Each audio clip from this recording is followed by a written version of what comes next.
ದೇವರು ಒಳ್ಳೆಯವರು, ಒಳ್ಳೆಯದನ್ನೇ ಮಾಡುವವರಾಗಿದ್ದಾರೆ. ಪ್ರಿಯರೇ, ನಾವು ದೇವರ ಮೆಚ್ಚುಗೆಗೆ ಪಾತ್ರರಾಗಬೇಕು. ದೇವರ ಮೆಚ್ಚುಗೆ ಅನ್ನುವಂಥದ್ದು ಉಂಟಲ್ಲ, ಅದು ಬಹಳ ಬಹಳ ಪ್ರಯಾಸ ಪಡುವಂಥ ಒಂದು ಕ್ಷೇತ್ರ. ಪ್ರಕಟಣೆ 14ನೇ ಅಧ್ಯಾಯ 1-5 ನೀವು ಧ್ಯಾನ ಮಾಡುವುದಾದರೆ, ಅಲ್ಲಿ ಶಿಷ್ಯರ ಒಂದು ಚಿಕ್ಕ ಗುಂಪು,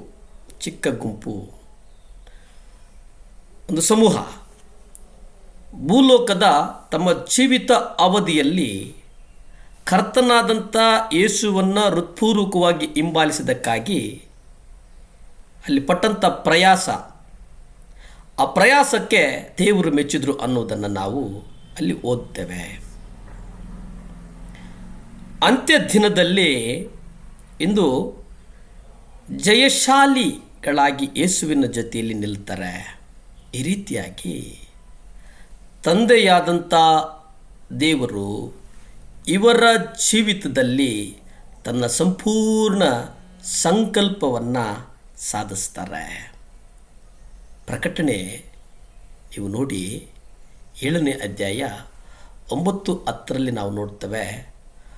ಪಾಪ ಕ್ಷಮಾಪಣೆ ಹೊಂದಿದ್ದ ಜನರ ಮಹಾಸಮೂಹ ಎಣಿಸಲಾರದಷ್ಟು ದೊಡ್ಡದಾಗಿತ್ತು ಎಂಬುದಾಗಿ ನಾವು ನೋಡ್ತೇವೆ. ಇದಾದ ಮೇಲೆ ಈಗೋ ಯಾರಿಂದಲೂ ಎಣಿಸಲಾಗದಂತಹ ಮಹಾಸಮೂಹವು ಸಿಂಹಾಸನದ ಮುಂದೆಯೂ ಯಜ್ಞದ ಕುರಿಯಾದಾತನ ಮುಂದೆಯೂ ನಿಂತಿರುವುದನ್ನು ಕಂಡನು. ಇಲ್ಲಿ ಗಮನಿಸ್ತೇವೆ, ಸಕಲ ಜನಾಂಗಗಳ ನಡುವೆ, ಸಕಲ ಜನಾಂಗಗಳು ಉಂಟಲ್ಲ, ಆ ಜನಾಂಗಗಳ ನಡುವೆ ಕರ್ತನು ನಡೆಸಿದಂಥ ಒಂದು ವಿಧಾನ ಉಂಟಲ್ಲ, ಅದು ಬಹಳ ಮುಖ್ಯ. ಹಾಗಾಗಿ ವಿಶೇಷವಾಗಿ ನಾವು ಗಮನಿಸೋದೇನಪ್ಪ ಅಂತಂದರೆ, ಸಿಂಹಾಸನದ ಮೇಲೆ ಆಸೀನನಾಗಿರ್ತಕ್ಕಂಥ ಕರ್ತನು ಉಂಟಲ್ಲ, ಆ ಕರ್ತನು ನಮ್ಮನ್ನು ರಕ್ಷಣೆಯ ಮಾರ್ಗದಲ್ಲಿ ನಡೆಸಿದ್ದಾನೆ. ಪ್ರಕಟಣೆ 14ನೇ ಅಧ್ಯಾಯದಲ್ಲಿ ಉಲ್ಲೇಖಿಸಲಾದಂಥ ಶಿಷ್ಯರ ಸಮೂಹವನ್ನು ನಾವು ನೋಡುವುದಾದರೆ, ಅಲ್ಲಿ ಒಂದು ಚಿಕ್ಕ ಗುಂಪಾಗಿತ್ತು. ಅಂದರೆ 1,44,000 ಮಂದಿ. ಈ ಸಂಖ್ಯೆಯು ಅಕ್ಷರಶಃ ನೀವು ಅದು ಸಾಂಕೇತಿಕವೋ ಅನ್ನುವಂತೆ ನೀವು ಯೋಚನೆ ಮಾಡುವಂಥದ್ದಲ್ಲ. ಅಂದರೆ ಪ್ರಕಟಣೆಯ ಗ್ರಂಥ ಬಹಳಷ್ಟು ಸಾಂಕೇತಿಕವಾದಂಥ ಸಂಕೇತಗಳನ್ನು ಅದು ನಮ್ಮನ್ನು ಪ್ರಕಟಪಡಿಸ್ತದೆ.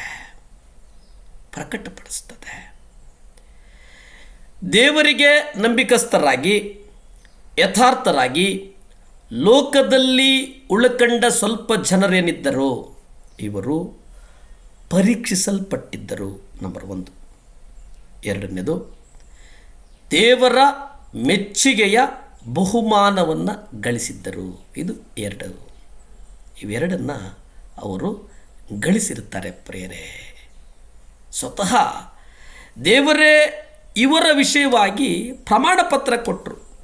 ಏನಂತ ಪ್ರಮಾಣ ಕೊಟ್ಟರು ಅಂತಂದರೆ, ಇವರು ನಿಷ್ಕಳಂಕರಾಗಿದ್ದಾರೆ. ಇವರೇನಾಗಿದ್ದಾರೆ? ನಿಷ್ಕಳಂಕರಾಗಿದ್ದಾರೆ.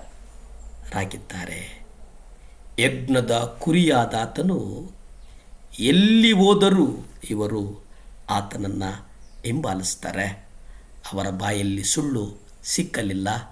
ಇವರು ನಿರ್ದೋಷಿಗಳಾಗಿದ್ದಾರೆ ಅನ್ನುವಂಥದ್ದನ್ನು ನಾವು ನೋಡ್ತೇವೆ. ಪ್ರಿಯರೇ, ಅಂದರೆ ದೇವರಿಗೆ ನಂಬಿಕಸ್ಥರಾಗಿ ಯಥಾರ್ಥವಾಗಿ ಈ ಲೋಕದಲ್ಲಿ ಬದುಕಿದರು.